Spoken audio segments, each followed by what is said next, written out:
Madhya Pradesh Congress committee के अध्यक्ष जीतू पटवारी के आह्वान पर प्रदेश के समस्त जिलों में नीट परीक्षा पेपर लीक प्रकरण एवं लाखों विद्यार्थियों के भविष्य के साथ हुए खिलवाड़ के विरोध मशाल जुलूस निकाला जा रहा है। जिसके चलते जबलपुर में भी विशाल मशाल जुलूस निकाला गया। मशाल जुलूस रसल चौक स्थित कांग्रेस कार्यालय से प्रारंभ होकर राजीव गांधी चौक तक निकाला गया, जिसमें बड़ी संख्या में कांग्रेस कार्यकर्ताओं सहित वरिष्ठ कांग्रेस नेता मौजूद रहे। इस दौरान कांग्रेस कार्यकर्ताओं के द्वारा विद्यार्थियों के हितों की रक्षा, दोषियों पर कठोर कार्रवाई तथा पारदर्शी परीक्षा व्यवस्था की मांग की गई।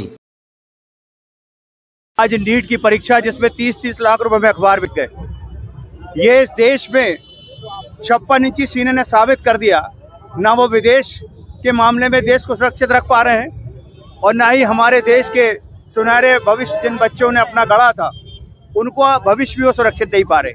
और नीट में जो धांधलीबाजी हुई है, लगातार धांधली होती है, लगातार पैसा बच्चों का जाता है, माता पिता का जाता, बार बार परीक्षाएं निरस्त होती हैं और अगर कुछ मान लीजिए सफल भी हो जाए परीक्षाएं तो बाद में न्यायालय के आड़ में बार बार अवैध वसूली के चलते परीक्षाएं निरस्त कर दी जाती। इन सब के खिलाफ कांग्रेस पार्टी, माननीय जीतू पटवारी जी और पूरे देश में आज माननीय राहुल गांधी जी, खड़गे साहब, सबके नेतृत्व में बड़े बड़े जुलूस मशाल निकाले जा रहे हैं। और इसका एक मात्र उद्देश्य है कि हमारे देश के बच्चों का भविष्य, जिसकी जिम्मेदारी हम सबकी है, आप सबकी है, उनका भविष्य सुरक्षित रखा जाए और एक ऐसे चौकीदार से देश को मुक्त कराया जाए।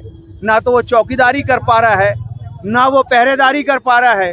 अगर देखा जाए तो सिर्फ अडानी और अंबानी की, आप समझ रहे हैं क्या काम कर रहे हैं, उनके लिए काम कर रहे हैं, देखिए देश के लिए काम नहीं कर रहे हैं। ऐसे व्यक्ति के खिलाफ आज का जुलूस है हमारा है।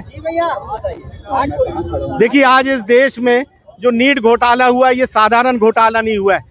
इस देश के लाखों उन बच्चों के विश्वास के साथ ये धोखा हुआ है। इस देश के लाखों बच्चों के भविष्य के साथ खेला गया है।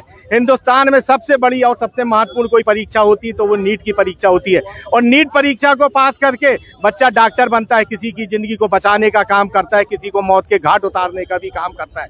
जिस तरीके से नीट परीक्षा में घोटाला हुआ है, साफ तौर पे दिख रहा है कि भारतीय जनता पार्टी की केंद्र की सरकार किस तरीके की स्वास्थ्य व्यवस्था इस देश को देना चाहती है। जब ये घोटाला उजागर होता है तो और एक बड़ी बात निकल के आती है कि उस घोटाले के जो साजिश करता थे वे भारतीय जनता पार्टी के नेता और कार्यकर्ता थे।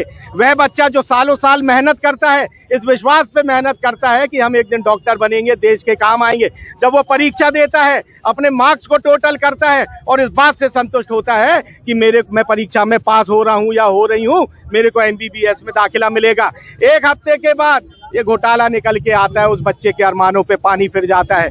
ऐसे कई बच्चे हैं जिनने आत्महत्या कर ली, कई ऐसे बच्चे हैं जो डिप्रेशन के शिकार हो गए। इन सब का कोई दोषी है तो केंद्र में बैठी माननीय मोदी जी की सरकार है। इस देश को सुशासन देने वाले लोग, इस देश को विश्व की तीसरी अर्थव्यवस्था बनाने वाले लोग एक परीक्षा तक को पारदर्शी तरीके से नहीं कर सकते। कांग्रेस पार्टी ने इस मुद्दे को बहुत गंभीरता से लिया है। हमारे मध्य प्रदेश कांग्रेस कमेटी के अध्यक्ष माननीय जीतू पटवारी जी के आह्वान पे मध्य प्रदेश के प्रत्येक कोने कोने में हम ये मशाल को जला रहे हैं और इस मशाल जला के मशाल का हम लोग आंदोलन करते हुए, जुलूस निकालते हुए उन बच्चों के समर्थन में खड़े हुए हैं। आज इन लाखों बच्चों की आवाज बनके कांग्रेस पार्टी माननीय मल्लिकार्जुन खड़गे जी, माननीय राहुल जी, माननीय जीतू पटवारी जी के नेतृत्व में उनकी लड़ाई को लड़ने का काम कर रही है। उसी तारतम्य में आज जबलपुर में कांग्रेस के परिवार